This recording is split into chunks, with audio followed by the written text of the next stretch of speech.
আজ ছিল পবিত্র ঈদ উল ফিতর।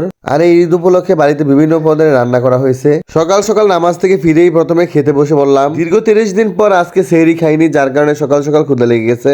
প্রথমে প্লেটের মধ্যে পোলাও আর সালাদ নিয়ে নিলাম, সাথে নিয়ে নিলাম রুই মাছ ভাজা। মা আজকে রুই মাছ সবার জন্য মুচমুচে করে ভাজি করেছে। আর মায়ের হাতে এই ধরনের রুই মাছের ভাজা খেতে খুবই ভালো লাগে। আমি একটু একটু করে মাছ নিয়ে পোলাওর সাথে মজা করে খেয়ে নিলাম। এরপর ছিল চিকেন রোস্ট আইটেম।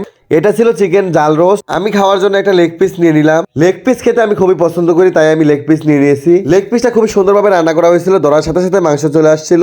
আমি একটু একটু করে মাংস খুলে পোলাওর সাথে মিক্স করে খেয়ে নিচ্ছি। আর আজকে চিকেন রোস্টটা খেতে অনেক বেশি মজা হয়েছিল। সবসময় মায়ের হাতে রান্না বান্না খেতে খুব মজা হয়, তবে ঈদের দিনের রান্না তো একটু ব্যতিক্রমী হয়। তো যাই হোক, চিকেন রোস্ট দিয়ে খুব মজা করে পোলাও খেয়ে নিলাম। চলো এবার তোমাদেরকে দেখাই এরপরে কি আইটেম ছিল।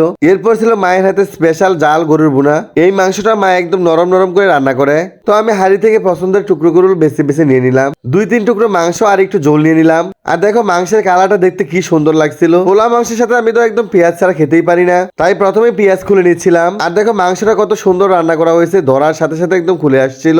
ঈদের দিনের গরুর মাংস মা একটু বেশি সময় নিয়ে রান্না করে, যার ফলে মাংসটা একটু বেশি সিদ্ধ হয়েছিল। তো আমি একটু একটু করে মাংস খুলে পোলাওর সাথে মিশিয়ে খুব মজা করে খেয়ে নিচ্ছি।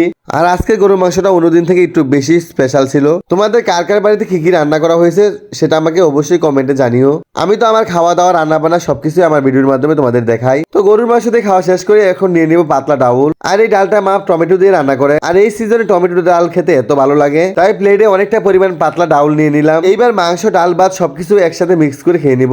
আর আজকে সবগুলো রান্নায় অনেক মজা ছিল, সাথে ডালটা তো অসাধারণ। বিশেষ করে মাংসের সাথে ডাল এড করে খেলে আমার কাছে খুব ভালো লাগে। তো ডাল ভাত মাংস পোলাও একসাথে খুব মজা করে খেয়ে নিলাম। মাঝে মাঝে একটু সালাদ আর লেবু এড করে নিচ্ছিলাম। এটাই ছিল আজকে আমার খাবার ভিডিও। তোমাদের কাছে কেমন লেগেছে অবশ্যই কমেন্টে জানাবে। আর লাস্ট পাতে তো মিষ্টি না হলে একদমই চলে না। আর তাই আমি নিয়ে নিলাম আমাদের নরসিংদীর বিখ্যাত সেওই পিঠা, যেটা দুধ নারিকেল দিয়ে রান্না করে আর খেতে অসাধারণ লাগে। এটা আমার খুব পছন্দের একটি খাবার, তাই একটু বেশি করে নিছি আর খুব মজা করে খেয়ে নিলাম। আর ঈদ মানে তো সেমাই ছাড়া মুসলমানদের চলেই না। আর এটা ছিল দুধে ভেজানো লাচ্ছা সেমাই। সাথে আমি এই পর্যায়ে একটু সেমাই নিয়ে খাওয়া শুরু করে দিলাম। এই সেমাইটাও মা নারিকেল আর দুধ দিয়ে রান্না করে থাকে, তো আমি খুব মজা করে খেয়ে নিলাম সেমাই। তো এই ছিল আজকে আমার ঈদের দিনে ভিডিও। সবাই ভালো থাকবে, আল্লাহ হাফেজ।